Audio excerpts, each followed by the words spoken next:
Now here's a special report from Blue Eye Media.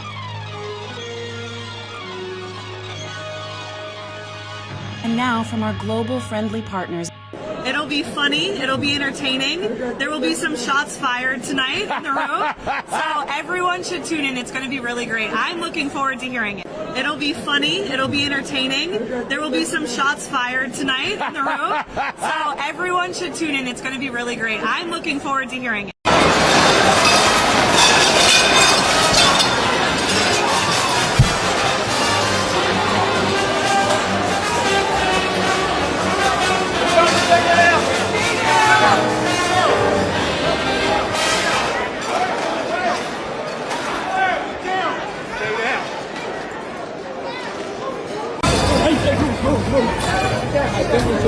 Stay down,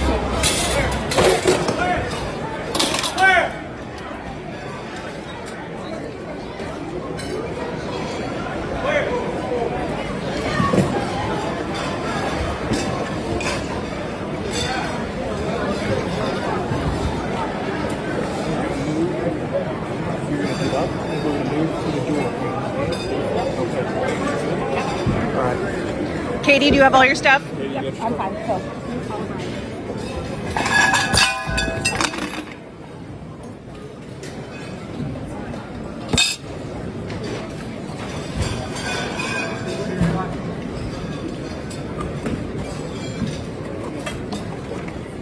Stand by. Yes, sir.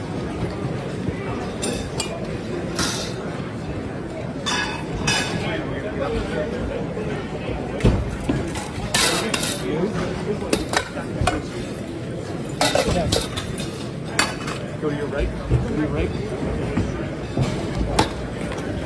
We didn't know at first, but then we heard from our own security that they heard shots fired. And now we do have Secret Service telling us, obviously I want to know this is only one Secret Service member, but a member of security is here telling us that there is a shooter who is confirmed dead. And now we are kind of basically locked inside the ballroom. But basically they were saying everyone's okay. They have not identified the shooter yet, but obviously it shows you this was not some kind of false threat, that obviously something had happened and they rushed the entire administration off stage. The so-called manifesto is a stunning thing to read, Mr. President. He appears to reference a motive in it. He writes this, quote, administration officials, they are targets. And he also wrote this, I am no longer willing to permit a pedophile, rapist, and traitor to coat my hands with his crimes. What's your reaction to that? Well, I was waiting for you to read that because I knew you would, because you're horrible people, horrible people. Yeah, he did write that. I'm not a rapist. I didn't rape anybody.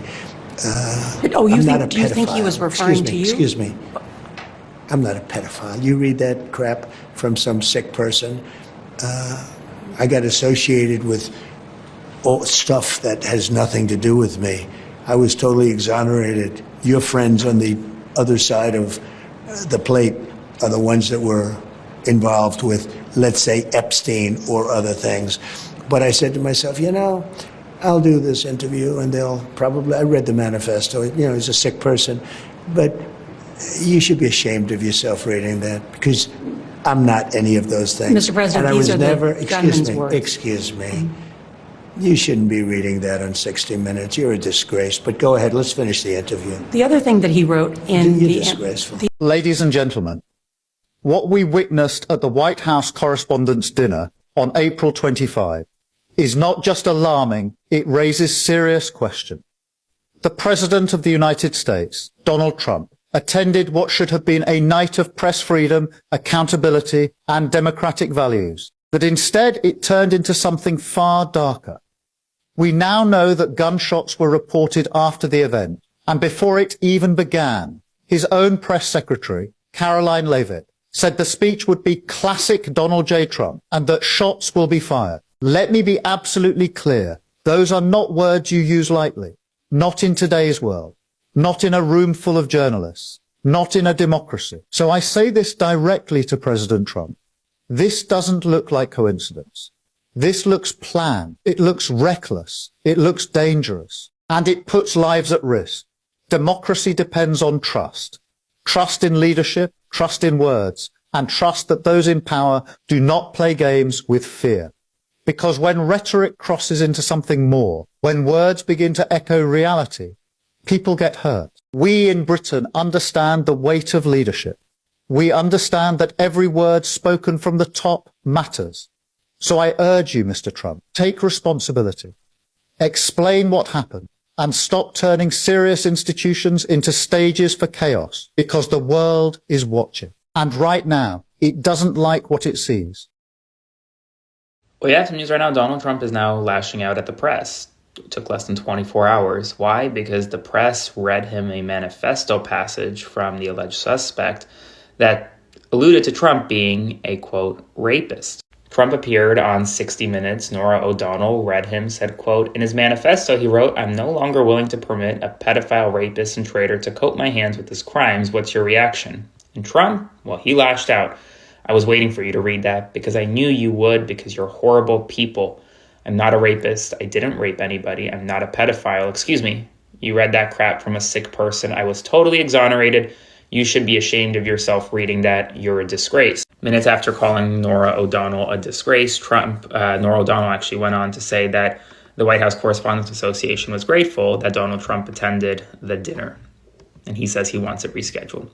As always, spread the word. Full updates on my Substack, linked in bio. Subscribe for free. Follow along for all the news you need to know about. More to come soon. So I just watched Donald Trump's late night press conference on the shooting at the White House Correspondents dinner, so you don't have to. And for the most part, it was just completely insane. He ranted about a variety of different topics when he was supposed to be talking about this shooting. He started it by thanking law enforcement and Secret Service for doing their job tonight, which is great, no problem with that. But then he immediately started talking about how this shooting means that he needs to build the ballroom. Like, he's using it as a justification to continue building the ballroom, which I don't know how that makes any sense. And there are a bunch of Republican influencers online saying the same thing. It's very weird. He then announced that he's posted photos of the suspect on his social media page, which he did, along with video footage of him being tackled to the ground by law enforcement after entering the building. Trump was asked by a number of different journalists if this changes anything for him in terms of policy or how he approaches the job. He said no, he's going to continue doing what he's doing. He was also asked by a Fox News journalist why this keeps happening to him, and he said, well, when you make a big impact, people want to go after you, so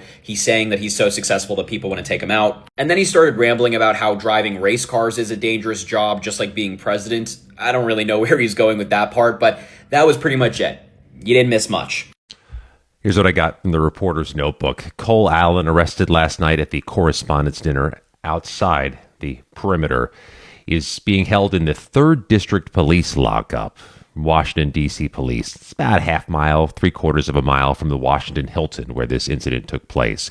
He'll likely appear tomorrow in the 1 p.m. Eastern Time hour at the federal courthouse here in Washington in front of a magistrate judge. And you can bet the farm the prosecutors are going to argue he should remain held behind bars pending trial. And you can bet somebody else's farm that the judge is going to agree to that, at least pending future hearings. It's possible when he walks in that courtroom, he is wearing the clothes he was wearing at the Washington Hilton when this crime occurred. And it's very possible he says nothing and that he's given a federal defender to speak for him. Federal defenders in Washington are very, very good. The magistrate judge sitting here in Washington tomorrow with a public calendar is a judge named Zia Faruqi. Judge Faruqi heard any number of January 6 cases. He is an accomplished magistrate judge, former defense attorney himself. As for the investigation, every indication is this was a security success and that Allen, before his arrest, was nowhere near President Trump. Staircases above where this ballroom was, outside of the very rigorous metal detector inner circle security perimeter near sealed doors. But the charges seem destined to include something with the interstate transport of either the firearms or the interstate transport in advancing of some type of crime, because they keep specifying he came from California through Chicago to get to Washington, D.C. And for the feds, that's a big deal when you cross state lines. It helps inform a lot of the charges. The injury to the Secret Service officer, very, very minor, according to U.S. Attorney General Todd Blanche speaking on the Sunday shows. And there is this note from Jamie Raskin, the Democrat from Maryland, who says, let's keep in mind, our kids see this type of thing in communities big and small, and shootings very regularly. And they don't have the trauma resources the people in that room have because they're connected, wealthy, and powerful. So the right-wingers and MAGA grifters today are going to try to convince you that because one deranged individual attempted harm on a bunch of politicians or maybe people in Donald Trump's staff, maybe even Donald Trump himself, that represents the entire left. It's a lie. First of all, the first person who ever shot a bullet at Donald Trump was a registered Republican. And, you know, whether someone's going into an El Paso Walmart or a church to take the lives of innocent black people, all you have to do is go to the FBI statistics and look it up. There is more political violence on the right than the left for the last couple decades. Now, if you don't believe me, you can look that up yourself. But even regardless of those statistics, one person does not represent an entire party or half the country. Now, there's a lot of MAGA Republicans out there today that are trying to at least make the case that there should be a new ballroom because of this event that took place last night. And they're all tweeting this in unison. And then they wonder why there are so many conspiracy theorists out there. Well, an hour after this event took place last night at this dinner, you basically had almost every single MAGA grifting idiot on social media saying, this is why we need to build the ballroom. And then you wonder why all these people have these conspiracy theories. Now, listen, I'll be clear. I don't think this was fake at all. I think this was a real event that took place last night. It was a horrible breach of security. They obviously need to do a better job to make sure these lunatics don't get anywhere near the president or anywhere near an event like that. And it doesn't matter whether this guy was staying in the hotel or not. I've never condoned violence on any side of the aisle. I never will. I don't want anybody to be hurt. I don't want any innocent person to be hurt. But this is clearly, without question, a breach of security at that first level. And that's what needs to be addressed here. But the idea that the left is responsible for all this violence because one or two crazy individuals do some nutty things. I'll tell you this, when Paul Pelosi was attacked with a hammer, you didn't see Democrats, you know, the ones that were joyous about it or coming up with conspiracy theories. It was the right that was doing that. Ted Cruz, Matt Gaetz, and others. You can't find me one elected Democrat that wishes this upon anybody, including Donald Trump. I'm one of them. So you can buy into the lies and the bullshit from the right-wing grifters on social media today, claiming that the left is the only violent party and this one deranged individual represents the entire Democrat Party and they all want Donald Trump gone in one way or another. It's all a bunch of lies. It's all a bunch of bullshit. Don't buy into the right-wing hypocrisy and the propaganda and the grifters that are lying to you. Follow Blue Eye Media for exclusive insights and breaking news sources from global-friendly outlets that you won't get from the mainstream TV and radio outlets of America. Learn how to play the flute of the globe and learn the real truth.